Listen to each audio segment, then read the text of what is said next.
আসসালামু আলাইকুম। এসএসসি পরীক্ষার্থী ২০২৬ তুলে ধরছি তোমাদের বাংলা প্রথম পত্রের ফাইনাল একটি সাজেশন। যে সাজেশনটি তোমরা সকল বোর্ডের শিক্ষার্থীরা ফলো করতে পারো এবং এই সাজেশনটি ২০২৬ সিলেবাস অনুযায়ী সাজানো হয়েছে। তোমাদের হাতে যেটুকু সময় রয়েছে সেই সময়ের ভিতরে যদি এই সাজেশন অনুসারে তোমরা যদি পড়াশোনা করো, ইনশাআল্লাহ তোমরা বাংলা প্রথম পত্রে ভালো একটি নাম্বার তুলতে পারবে। সাজেশনের শুরুতে রয়েছে মানবন্টন ও পাস মার্ক, বহু নির্বাচনী প্রশ্ন তোমাদের ৩০ নম্বর, সৃজনশীলে তোমাদের ৫০ এবং বর্ণনামূলক প্রশ্ন তোমাদের ২০ নম্বর। এই মোট ৭০ নম্বর এবং এখানে ৩০ নম্বর, মোট ১০০ নম্বরের পরীক্ষা হবে বাংলা প্রথম পত্রে, যেখানে ৫ নম্বর থাকবে ৬৬, অর্থাৎ বাংলা প্রথম এবং দ্বিতীয় পত্র মিলিয়ে তোমাকে মোট ৬৬ নম্বর পেতেই হবে। সেক্ষেত্রে তুমি যদি একটি সাবজেক্টে ৩৩-এর কম পাও, সেক্ষেত্রেও কিন্তু তুমি আর তোমাকে ৬৬ পেলেই হবে, সেটা তুমি যেভাবেই পাও না কেন।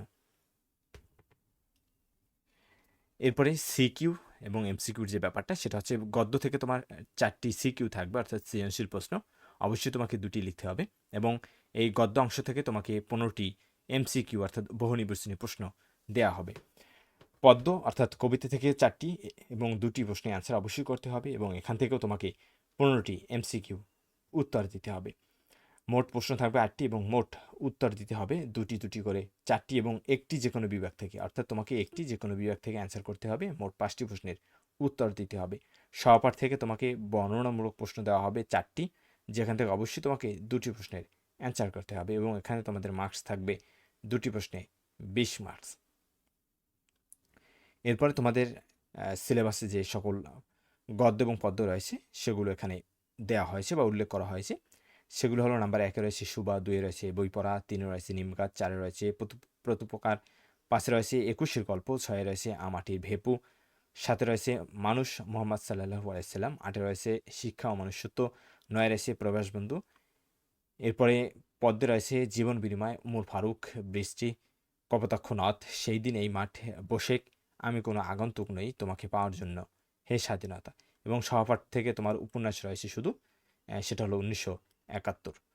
পরীক্ষার জন্য যে সকল গুরুত্বপূর্ণ টপিকস পড়বে, এর কারণ হলো এই সাজেশনটি কিন্তু আমি তোমাদের জন্য খুব শর্ট একটি সাজেশন বানিয়েছি এবং এখান থেকে গদ্য পড়বে তোমরা এই মাত্র ৫টি গদ্য পড়বে সৃজনশীলের জন্য এবং পদ্য পড়বে ৫টি।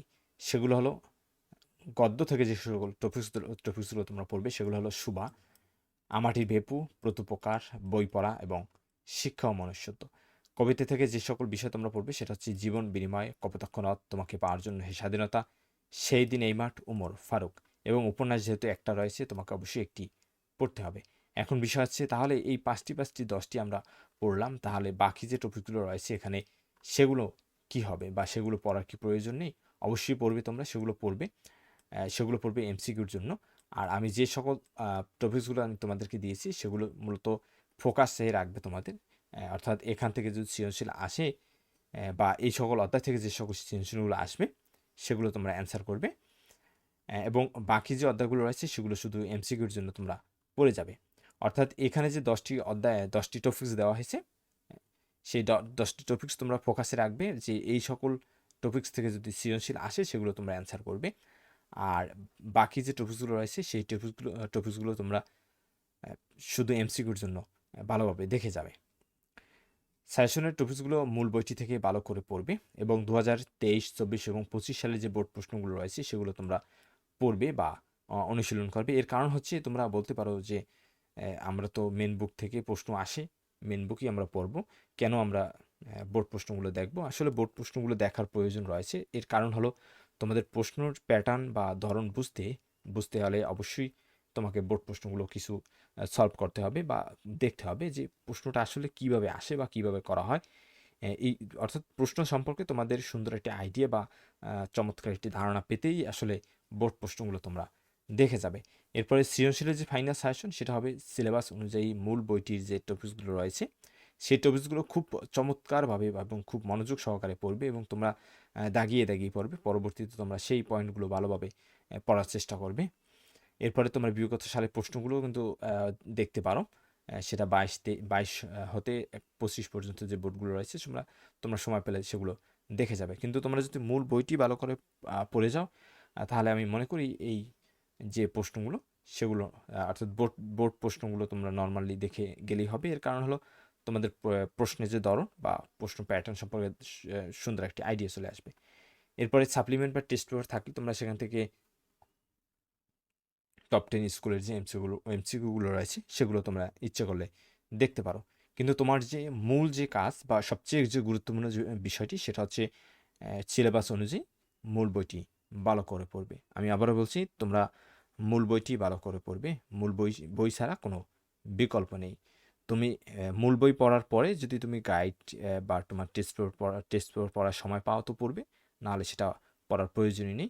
কিন্তু অবশ্যই তোমাকে মূল বইটি ভালো করে পড়তে হবে। অনেকে কী করে, মূল বইটি বাদ রেখে মূল বইটি না পড়ে টেস্ট পেপার বা তোমাদের যে বইগুলো রয়েছে সেই বই থেকে সৃজনশীল এবং প্রচুর সৃজনশীল এবং প্রচুর এমসিকিউ পড়ে যায়, পরীক্ষার হলে গিয়ে দেখে যে কিছুই কমন আসেনি।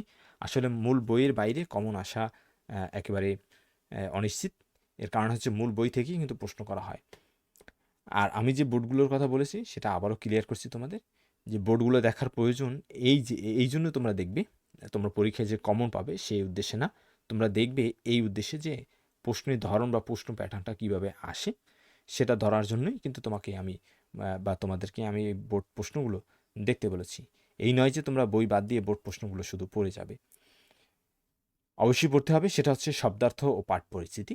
পাঠ পরিস্থিতি পড়লে তোমরা ওই ওই যে পাঠে যে বিষয়টি উল্লেখ করা হয়েছে বা ওই যে পাঠ যে বিষয়বস্তু সেই বিষয়বস্তু সম্পর্কে তোমরা স্পষ্ট ধারণা পেয়ে যাবে। এই ছিল আমার আসলে বাংলা প্রথম পত্রের শর্টস যে সাজেশন, এই শর্ট সাজেশনটি।